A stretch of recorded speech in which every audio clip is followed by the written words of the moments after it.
எதிரிகள், சந்தேகங்கள், தடைகள் போன்றவற்றை ராஜராஜன் மேற்கொண்டார்.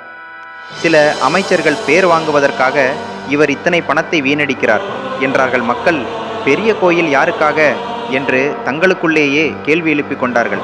அவர்களுக்கு ராஜராஜன் ஒரு பதில் மட்டுமே சொல்கிறார்.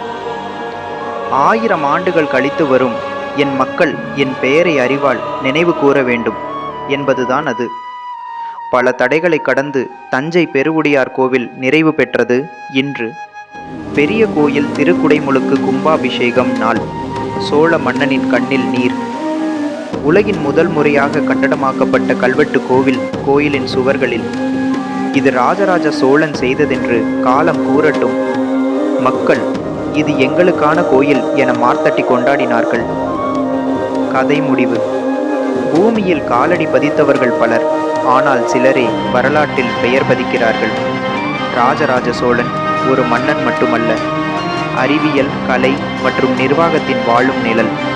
இது போன்ற தன்னம்பிக்கை கதைகளும் வரலாற்று பதிவுகளையும் மீண்டும் கேட்க மாரல் மோட்டிவேஷன் சேனலை சப்ஸ்கிரைப் செய்து தொடர்ந்து இணைத்திருங்கள். உங்கள் பொன்னான நேரத்தை ஒதுக்கியதற்கு நன்றி. வணக்கம்.